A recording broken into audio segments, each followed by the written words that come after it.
Hello, my name is Caleb Roberts. Today I'll be interviewing my dad, Drew Roberts, who's the CEO of Cardinal Supply. I chose to interview him because his position requires him to make important business decisions that affect employees, customers, suppliers, and the future of the company. I want to learn how business ethics has influenced his leadership style and the decision he's made throughout his career. And thank you for taking the time to speak with me today. You're welcome. To begin, could you briefly explain what you do as the CEO of Cardinal Supply and what types of decisions you are responsible in making? Yeah, so I'm the CEO of Cardinal Supply. So we're a wholesale distributor of garage doors, and we're rolling up the garage door industry across the country. Business ethics plays into everything we do on a daily basis. It's that old adage: if it's easy, it's probably not right. So a lot of specifics. So a good example right now, right? We're working through some really tough industry numbers. So what we're seeing is as everything has gotten more expensive, um, people are cutting back on their discretionary spend. So garages are a great example. So whereas 2 years ago people would be replacing garage doors and replacing stuff, now they're repairing them. So a good example is I'm walking into some board meetings where the banks are not always very pleased with our numbers. The easiest thing would be is to finagle the numbers to make them match and everybody's happy, right? That's Enron, that's all those companies you hear about. But again, doing the right thing is always the hardest thing, but doing the right thing is always the best thing. So it's just a good example of a real world scenario I'm working through currently. How long have you worked in the business world, and how has your understanding of business ethics changed throughout your career? So I've been in the business world 25 years. I've been a CEO for the last 10 for three different companies. It's interesting. What's acceptable has changed. I think the fundamental ethics probably hasn't. I've seen more business acumen change. A good example, right? When I first started in the industry, it was normal for people to smoke at their desk. Now, if we caught you smoking at your desk, we would hang you up by your toenails. So we're seeing business acumen change. But I think at the end of the day, ethics, what's right has always been right. I think what we're seeing is businesses become more professional. Um, Again, you look back at, the Mad Men, if anybody ever watched Mad Men, where people would go have whiskey lunches, that was normal, right? Sexual harassment was normal. So you go to today, where on my leadership team I've got a female, that wouldn't have been the case. So again, acumen is changing, but ethics, in my opinion, what's right is always been right. Yeah. Who or what has had the most influence in shaping your ethical outlook and why? Uh, it's a good question. I would certainly think, my dad played a lot into it. He was a CEO, as you know. Mhm. So a lot of times when I come up against questionable things, I'll call him and say, "Hey, let me bounce some stuff off you." My board of directors has always been good. I talk about stuff with my wife. So professionally, I go to my dad. Personally, I'll talk to my wife. But a lot of times, you know the right answer, and that's the funny thing. 9 times out of 10, I know what I need to do, Mhm. but sometimes you just have to hear it from somebody other than yourself. And then when you sit in the seat that I sit in as a CEO, what you end up getting is after a while, there's very few things that haven't happened you get used to. They still stay really hard. So a good example, another one is I had a customer come in and sexually harass one of my employees. Mhm. So we fired the customer. That customer was well over $1 million a year. But the easy thing would be to do is sweep it under the rug, but the right thing to do was to call him on the mat, tell him that we don't want his business anymore, and you fire him. That's a hard pill to swallow when you're out there trying to fight for customers every day. Mhm. But the net result is if your people don't know that you've got their back, then they're going to leave you, right? Well, one of the things that we try to build really strongly in our businesses is a sense of culture. Because if I build a strong culture, if somebody's doing something wrong, they'll bubble it up and we'll find out about it. But we also want them to stay with us, right? Mhm. So culture goes a lot of, culture is a sense of accountability at the same token. And I think it all gets blended in together. And again, we're very, very simple rules in the company. It's like, go do the right thing. Take care of, so we always have a rule. Is it legal? Is it moral? And is it ethical? Mhm. If that answer is yes, three ways around, then go do it. Go take care of the customer. It may not be the best decision I would have voted for, but if you go do the right thing, it's moral, legal, and ethical, I will always support the customer or the employee 100%. Yeah, you mentioned your dad. Is there any particular values such as honesty, or let's go back. Um, did you learn main ethical values growing up, or did you develop them through your experience in business? I think, yeah, so certainly think that the basics my dad put in, the fundamentals, right? You know, my dad was always a guy that was very straight and by the book and do the right thing and work really hard. So I think some of that was ingrained in who I was. And then the experience wise certainly came through just being part of crazy scenarios. I mean, I've been a part of some stuff that some of what you may be aware of, some of you haven't been aware of, but you know, that has just bubbled up through my experience in the business world. And so I think he gave me a good strong foundation and then I kind of built on it from there. Yeah. So you mentioned your customer sexually harassing your employee. Is there any other significant ethical dilemma you face, and how have you navigated it? Yeah, gosh, I mean, how much time do you have? I mean, we had an employee that brought a gun to work. And so we are a gun-free workplace. Hmm. We've had people that have had substance abuse issues. And those are always tricky, right? Because those are good examples of walking the moral dilemma um, line because we have a rule that if you come to me and you say, Drew, I've got a substance abuse issue, we'll pay for you to go to rehab. We'll keep your job. Everything's good. If I come to you because I suspect substance abuse issues, we typically terminate you. Mhm. So there's the accountability with the employee as well. But I've had a lot. I've had a lot of it. I've had some bosses throughout my life that have done some really shady things that I've had to stand up and I've taken some bad raps for it. So I had a boss. A good example, if you may know this one, I had a boss that got drunk at a golf tournament and decided to lick one of our employees. And that's as weird as it sounds. Yeah. Well, then she sued us, and I had to testify. Well, nobody wants to ever stand up against their boss because that's not good for your career. Hmm. But it was the right thing to do, right? So I've had a lot of crazy things that have happened.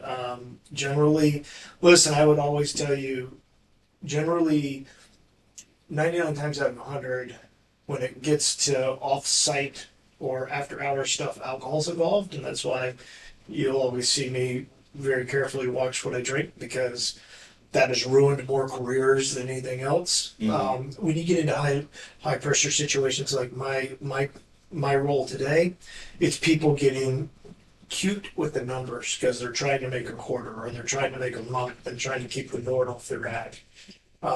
Unfortunately, that's how bad things start to happen real quick.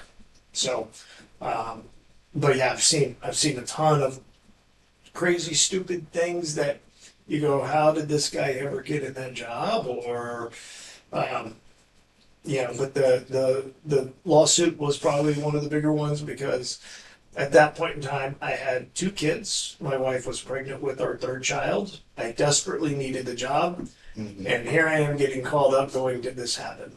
Knowing that my boss is going to then start to look to fire me. If he doesn't get fired, he's going to try to get rid of me. Hmm. that was the easiest thing would have been to say, I have no good idea what you're talking about.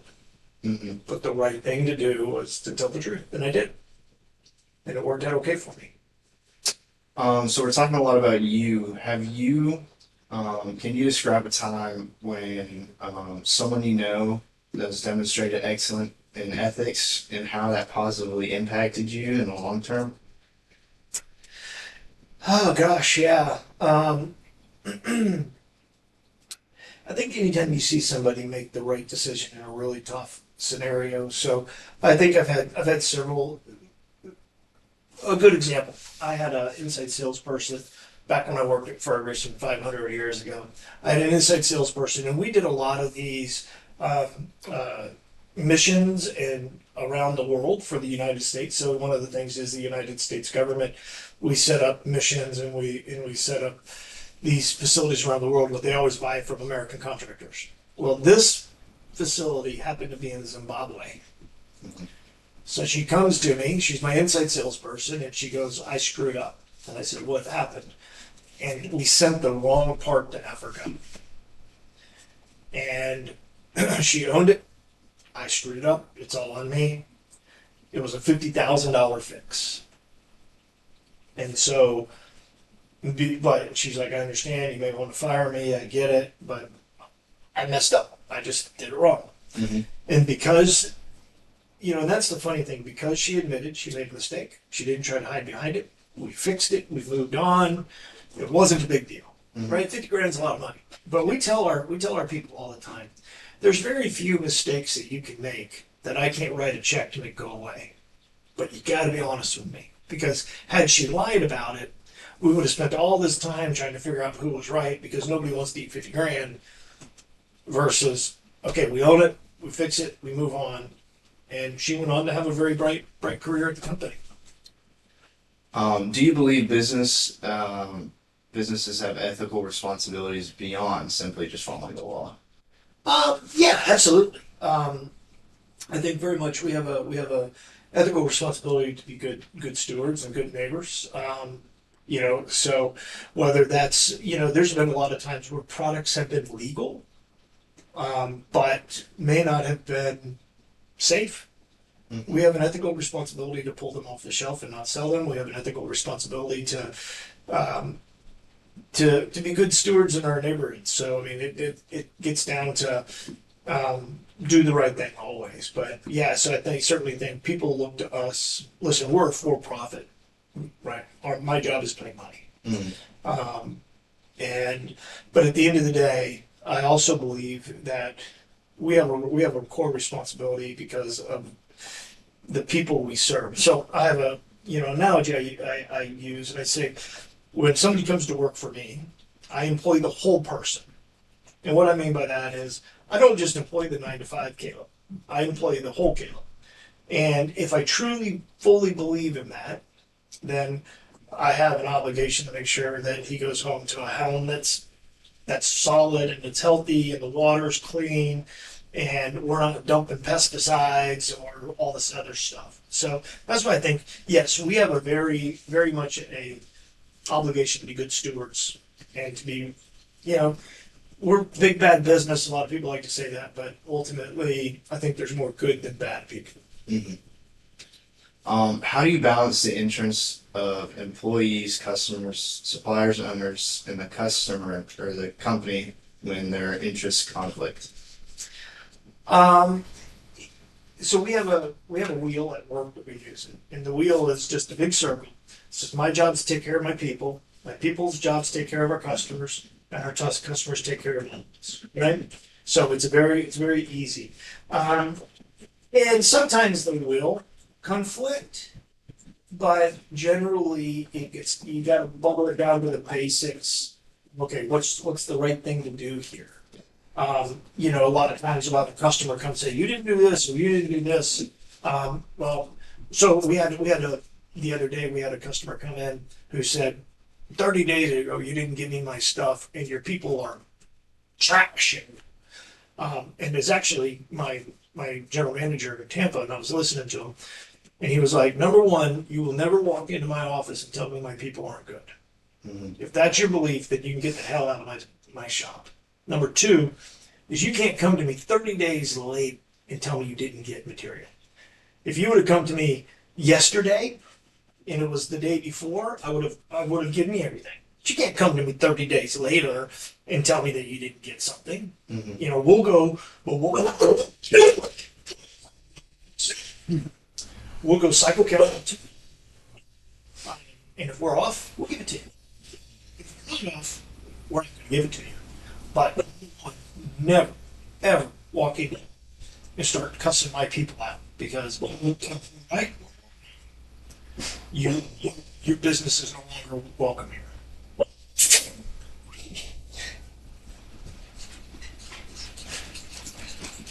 What do you see as the greatest professional ethics challenge in business today, and how can emerging professionals prepare to deal with it? You know, listen, I think one of the hardest things about running a business is I've got to run a business and I get measured every single month. So every single month my financials come out. So the biggest challenge I've got is I've got to run a business that every month performs, but I have to make investments for the long haul. So my job as CEO is really strategy, vision, and where are we going, right? So 3, 5, 10 years down the road. But none of that matters if we're not making our monthly numbers. So it's almost like, how do I make investments for the future when I'm struggling with making my numbers for today? But if I don't make my investments for the future, my business isn't going to be there tomorrow. So that's that all age old balance of I got to invest for the future, but I got to live for today. And it's just it's never ending. And the ones that can thread that needle are the ones that are incredibly successful. I think it helps to have a good board to understand where, if they buy into your vision. Listen, I think for young people coming up, you face ethical dilemmas every day. And so I think that the more time you can spend around business people, understanding and picking their brain. But listen, you and your group have ethical dilemmas every day. Do I drive after I've been drinking? Do I take that drug? Do I show up to class? Right? All those are ethical dilemmas that you face. And the more that you can say, the easy thing is this, but the right thing is this, and the more you do the right thing, the more it gets ingrained into who you are, then I think it just becomes, doing the right thing becomes easy for you. And it's not, when doing the wrong thing is not even an option, then it just becomes, this is the only way path forward. And listen, at the end of the day, if you ever get fired for doing the right thing, then you're working for the wrong company to begin with. And there's plenty of them out there, right? There's plenty of them that will give lip service, but the reality of it is there's maybe, I don't know, half of them that will actually talk the talk and walk the walk. Let's see.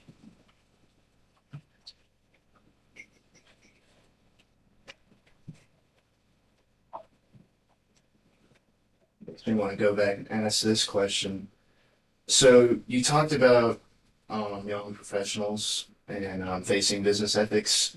What advice would you give a young professional whose supervisor asks them to do something that they believe is unethical? Don't do it. If